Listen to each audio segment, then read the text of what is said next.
walk with me on this one. Well, let's All right? walk. And this will lead into the next question too, featuring analytics. So Sam Hinkie was 36 years old when he became the general manager of the 76ers in 2013. He held an MBA from Stanford. He worked for the elite Bain consulting firm. So you were right. Sam Hinkie is a well-known stats, analytics, and numbers guy. And his strategy was pretty clear.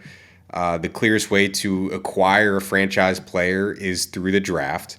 The higher the draft pick you have, the better chance you have to get that franchise-altering player. And again, to get those high draft picks, you have to be really bad. And that the Sixers were.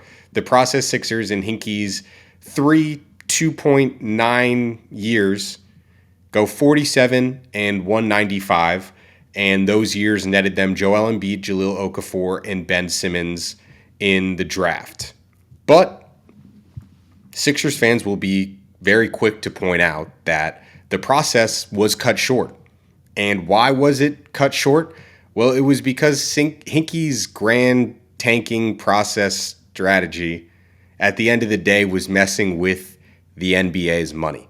And Adam Silver and the commissioner's office did not like that. So here's an excerpt from a Brian Windhorst article in 2016's. Owners routinely complained about the economic drag that the 76ers were inflicting on the league as the revenues of one of the largest market teams, a franchise expected to contribute more robustly to league revenue sharing, sagged. For many teams, games featuring the starless and woeful 76ers as the visiting team have been the lowest attended games of the season. Another one from a Rick Bucher article, the league office told Hinkie multiple times that it's too much. Sam didn't come up with anything original, said a Western Conference GM. People have been tanking for years. They just didn't go to the extremes that Sam did. The league doesn't care if you win 22 games. They just don't want you winning 15. It's optics. He rubbed everybody's nose in to the point that the league had to do something. Following? So what was that something that the league did? Well, in 2016, which was Hinkie's third and final year as the Sixers GM, they started the year 1-21. Not great. And the NBA at that point had enough. They had warned him, you can't purposely lose for multiple years. And what does the NBA do? They insert their guy, Jerry Colangelo, as the chairman of basketball operations. Have you ever had any run-ins, or what do you know about Jerry Colangelo? Because I think he was the head of USA Basketball. He's the head of the Hall of Fame. He's like, to me, it seems like he's kind of like Stern and then Silver's like henchman. What do you know about Jerry Colangelo and the Colangelo family? He's like he runs like a clandestine operation of the NBA. He's like the Lioness team. Like, he surrounds himself around, like you said, like USA Basketball. Yeah. Jerry, Nike camp. I remember going to Nike camp and I believe seeing Jerry Colangelo's name at the bottom of the stationery or somewhere point in my career. So, he's been around basketball and talent for years. So that's a hell of a plant. And this is where it gets really weird. I mean, the whole Hinkie thing, that is just one kind of chapter of it in the preface. But so they insert Colangelo and they tell Hinkie basically, you've been running this operation carte blanche. The owner doesn't really care. He's some super rich dude. You're bringing him the franchise players. You got Joel Embiid. You got Okafor, who at the time was a franchise player. And then the year after you leave, you get Ben Simmons. So the owner's happy. I mean, there's kind of a roadmap. But the league says enough is enough. Hinkie, you can't just like do this without any supervision. So they bring on Colangelo to basically be his boss. They list him as like the president of basketball operations. And now Hinkie has to report to Colangelo, who isn't rolling with any of this. And to nobody's surprise, a few weeks before the season ends in 2016, Hinkie steps down. So then Colangelo is tasked to find a new GM. He does a vast search. And who do you think he lands on to be the Sixers' new GM?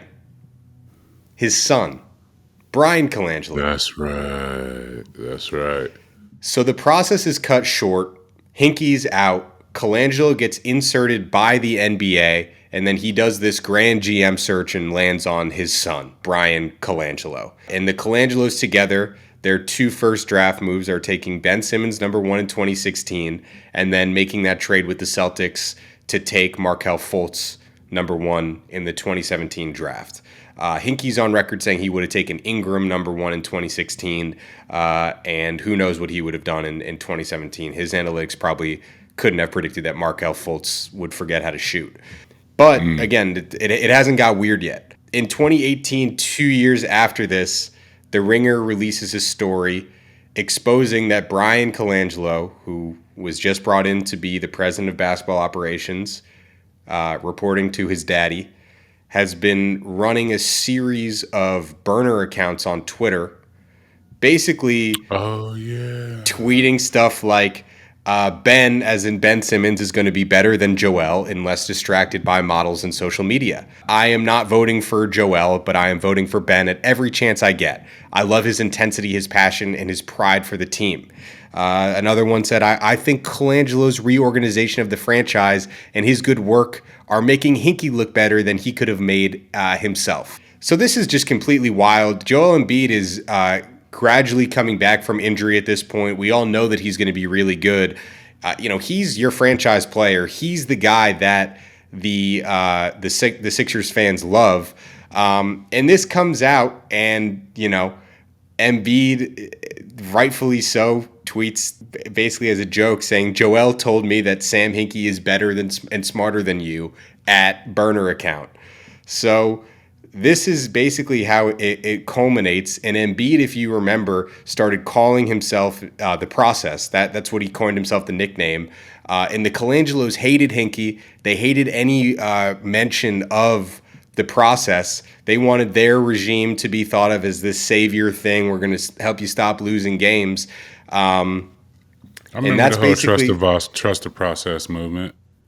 Yeah, I mean, it's still they're still talking about it.